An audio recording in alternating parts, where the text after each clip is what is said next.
చాలామంది ఈ మధ్య అంబేద్కర్ వాదులు లేకపోతే ప్రజాస్వామ్యవాదులు కుల నిర్మూలన జరగాలి, కులాన్ని పాతరవేయాలి అని ఎప్పటికప్పుడు అనేక వేదికల మీద ప్రసంగాలు ఇస్తున్నారు. నిజానికి కుల నిర్మూలన అనేది భారతదేశంలో ఎప్పటికీ అసాధ్యం. ఇది బాగా గుర్తుపెట్టుకోవాలి. అధికారం కోసం కొట్లాడే ప్రతి కులం కూడా కులాన్నే స్ట్రాంగ్ చేసుకోవాలి.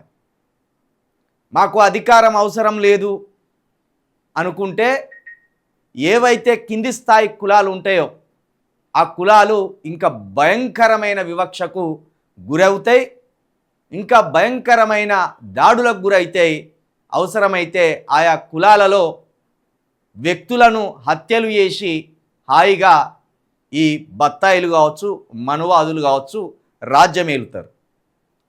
నేను కూడా కొన్ని వేదికల మీద ప్రసంగాలు ఇచ్చినప్పుడు ప్రధానంగా ఈ కింది స్థాయి కులాలలో ఉన్న వాళ్ళే అధికంగా కుల నిర్మూలన అనే అంశాన్ని ఎక్కువగా చర్చకు పెడుతున్నారు.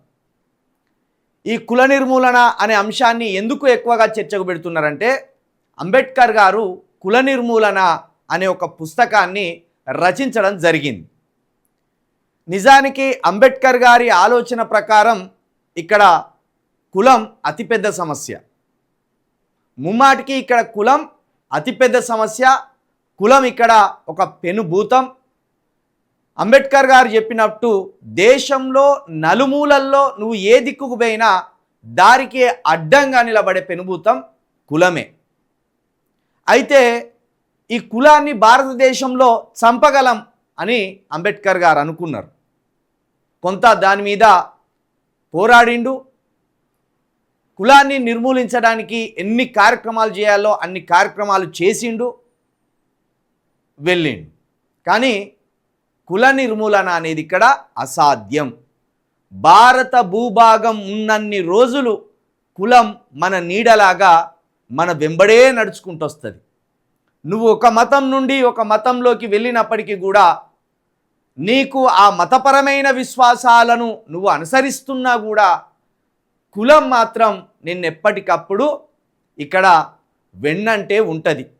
ఉదాహరణకు విజయ్ తమిళ్ యాక్టర్ వాళ్ళ నాన్న 50 సంవత్సరాల క్రితమే తన స్కూలింగ్లో కులం అన్న కాడ తమిళియన్ అనే నామకరణం చేసిండు.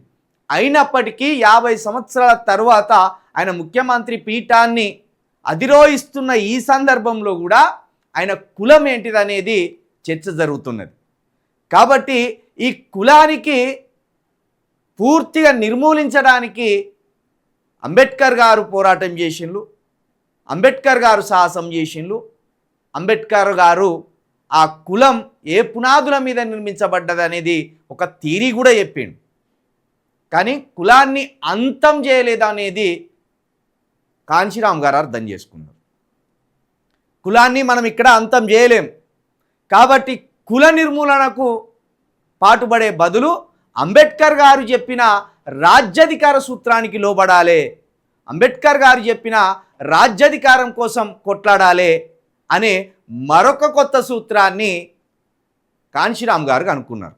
అందుకే కాంశీరామ్ గారు మాయావతి లాంటి ఒక మాదిగ మహిళను మొట్టమొదటిసారిగా ఈ భారతదేశంలో ముఖ్యమంత్రి చేయగలిగింది. కాబట్టి ఈ వేదికలు ఇచ్చి స్పీచులు దంచే వ్యక్తులు ఎవరైతే ఉన్నారో అది ఎక్కువగా మాదిగ వారిలోనే. ఆ తర్వాత ఈ మధ్య కొంత బీసీ సామాజిక వర్గంలో కూడా కొంత కులం పట్ల హేయభావం వచ్చిన తర్వాత బీసీలు కూడా ఒకరిద్దరు కుల నిర్మూలన అని గట్టిగా మాట్లాడడం జరుగుతుంది. కానీ ఇక్కడ అధికారం మనం చేపట్టాలంటే కాంశీరామ్ గారు చెప్పిన సూత్రానికే లోబడి కులాలను వెరీ స్ట్రాంగ్ చేయాలి. మారోజు వీరన్న చెప్పినట్టుగా కులాలను వెరీ స్ట్రాంగ్ చేయాలి. అంబేద్కర్ గారు చెప్పిన రాజ్యాధికార సూత్రం అందుకోవాలంటే కాంశీరామ్ గారి స్ట్రాటజీని మనం ఫాలో కావాల్సిన అవసరం ఉన్నది. అందుకే ఏ కులానికి ఆ కులం ఇక్కడ వెరీ స్ట్రాంగ్ కావాలి. పైనున్నవాడు కుల నిర్మూలన కోరుకోనంత కాలం కిందున్నవాడు ఎంత కుల నిర్మూలన కావాలని కోరుకున్నా ప్రయోజనం లేదు. ఓసీ కులాలలో, ఆధిపత్య కులాలలో, అగ్రవర్ణ కులాలలో కుల నిర్మూలన మాకు కావాలి అని వాళ్ళు కోరుకున్నప్పుడు కింది స్థాయిలో ఉన్న వారికి అది బెనిఫిట్ అవుతుంది. కానీ పై కులాలు, అగ్రవర్ణాలు కుల నిర్మూలన కోరుకోకుండా, కులాల ఐక్యత కోరుకోకుండా వాళ్ళు ఎదుగుతున్నంత కాలం కిందున్నవాడు కుల నిర్మూలన అని గొంతెత్తుకొని ఎంత జించుకున్నా అది నిష్ప్రయోజనం. కాబట్టి కింది కులాలు మీ జనాభాకు అనుగుణంగా, మీ అత్యధికమైన జనాభా ఉన్నది కింది కులాలలో, కాబట్టి ఈ అత్యధికమైన జనాభా ఉన్న కింది కులాలు ఆ ప్రజలను ఓట్లుగా మరిచి అధికారం వైపు గనక మనం నడవగలిగితే పైనున్నోన్ని సింపుల్గా కొట్టచ్చు. అధికారం మనకు చేతికొస్తే పైనున్నోడు మన ముందు మెడలు వంచుతాడు. అది అర్థం చేసుకోకుండా ఇప్పటికీ చాలామంది ప్రొఫెసర్లు లేకపోతే మేము సమాజంలో పెద్ద వ్యక్తులం అని భావించేవారు అధికారం అనే సూత్రాన్ని బోధించకుండా, అంబేద్కర్ గారు చెప్పిన రాజ్యాధికారం అనే సూత్రాన్ని బోధించకుండా ఎప్పటికప్పుడు అర్థం పర్థం లేని కుల నిర్మూలన అనే అంశాన్ని చర్చకు పెడుతుంటారు. కుల వివక్షను చర్చకు పెట్టండి, కుల ఉన్మాదాన్ని చర్చకు పెట్టండి, కానీ కుల నిర్మూలన అని మీరంటే పైనున్నవాడు కుల నిర్మూలన కోరుకున్నప్పుడు కిందున్న కులం కుల నిర్మూలన కోరుకున్న దానివల్ల లాభం లేదు.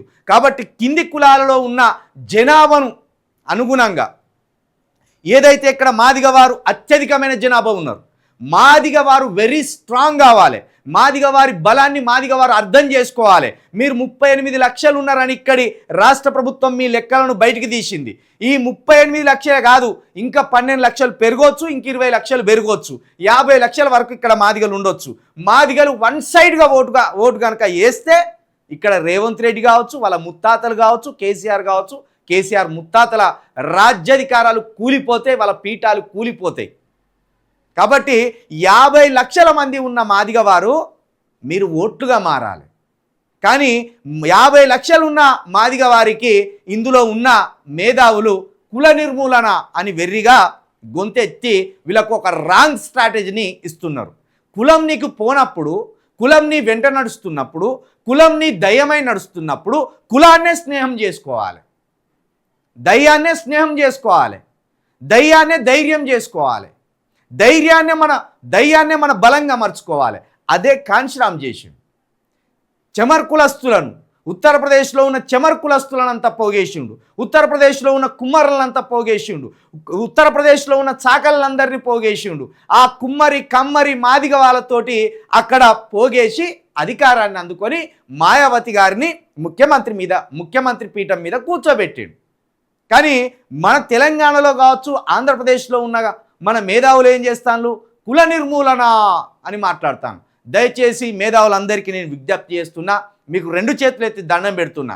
ఇక్కడ కులం పోదు, అది మీకు తెలుసు, నాకు తెలుసు, అంబేద్కర్ గారికి కూడా తెలుసు. కానీ ఆ కాలంలో అంబేద్కర్ గారు కులం ఏం గొప్పది కాదు అని చెప్పడానికి అనేక ప్రయత్నాల ద్వారా కులాన్ని కట్టడి చేయగలగాలని చూసింది. అది సాధ్యపడని క్రమంలోనే అంబేద్కర్ గారు రాజ్యాధికార సూత్రాన్ని బోధించింది. కాంశీరామ్ గారు వచ్చి ఆ రాజ్యాధికార సూత్రం ఎట్లా అప్లై చేయాలి, ఇదే అంబేద్కర్ గారు చెప్పిన రాజ్యాధికారాన్ని సాధించడానికి ఈ కులాలను ఎట్లా వాడుకోవాలి అనేది కాంశీరామ్ గారు చూపించారు. కాబట్టి దయచేసి ఇక్కడ తెలంగాణలో, ఆంధ్రప్రదేశ్లో ఉన్న మన మాదిగ సోదరులు కావచ్చు, దళిత సోదరులు కావచ్చు, బీసీలు కావచ్చు, ఎస్టీలు కావచ్చు, మీరు అధికారాన్ని అందుకోవాలంటే మీ కులాన్ని వెరీ స్ట్రాంగ్ చేయాలి. ప్రతి వారం మీ కులంతో చర్చలు జరపాలి, ప్రతి యువకుడితో చర్చలు జరపాలి. ఈ కులం ఇంత జనాభా ఉన్న ఈ కులాన్ని ఓట్లుగా ఇట్లా మలచాలో మనం బోధించాలి. ఓట్లుగా మలచకుండా అన్ని వ్యర్థమైన ప్రసంగాలు ఇచ్చి టాటా బైలు చెప్పి వచ్చేస్తే ఈ కులాలకు మీరు ఏం న్యాయం చేసిన వాళ్ళు కారు. కాబట్టి మాదిగ వారిలో ఉన్న మేధావులు, బీసీల్లో ఉన్న మేధావులు, ఎస్టీల్లో ఉన్న మేధావులు ఈ రోజు నుంచి మీ కులాన్ని వెరీ స్ట్రాంగ్ చేయాలి, నేను చెప్తున్నా 50 లక్షలు ఉన్న మాదిగ వారిని వెరీ స్ట్రాంగ్ చేయడానికే నేను ఎప్పటికప్పుడు ప్రయత్నం చేస్తా. 100% కుల పిచ్చి కాదు, కుల అవగాహన ఉండాలి, కుల స్పృహ ఉండాలి. ఈ దేశంలో కులమే ప్రధానం అనేది తెలుసుకోవాలి. కుల నిర్మూలన అనే ఒక చట్టం రానంత కాలం కులమే మన బలమై ముందు నడవాలని మరొకసారి మీ అందరికీ కుల బలాన్ని తెలియజేయడానికి చెప్తున్న ఈ విషయం అనేది అర్థం చేసుకోండి. 50 లక్షల మాదిగలు 50 లక్షల మాదిగ వారు ఓటును 50 లక్షలకు 50 లక్షలు వేయకపోయినా ఒక 10 లక్షలు ఎత్తే చాలు సీఎం సీటు మీ చేతులు ఉంటుంది. 10 లక్షల మాదిగలే. కేసీఆర్ గారు అధికారం కోల్పోయింది 3% తోటి, 3% ఓట్లతోటి, కేవలం 3% ఓట్లతోటి కేసీఆర్ గారు అధికారాన్ని కోల్పోయింది. మాదిగలు 50 లక్షలు ఉన్నారు. జస్ట్ ఒక 10% ఓట్లు మీరు మాదిగలు పోగేయండి. రోజు లెక్చర్లు కొడతాం, పెద్ద పెద్ద ప్రసంగాలు ఇస్తాం, గంటన్నర ప్రసంగాలు ఇస్తాం, 2 గంటల ప్రసంగాలు ఇస్తాం. అవసరం లేదు. మాదిగ వారి దగ్గరికి పోయి నీ ఓటు మనకే ఇయ్యి అని చెప్పు, గంతే. 10 లక్షల ఓట్లు వచ్చి నీ బ్యాలెట్ బాక్స్లో పడ్డాయా, అటు కేసీఆర్ పక్కన జరుగుతాడు, ఇటు రేవంత్ రెడ్డి పక్కన జరుగుతారు, నువ్వు వచ్చి ఆ సీఎం సీట్లో కూర్చుంటావు. నీ కుల బలం తెలుసుకోకుండా ఎవనెవనికో కుల నిర్మూలన అని చెప్పి వాని మైండ్లు పాడు చేయడం వృధా.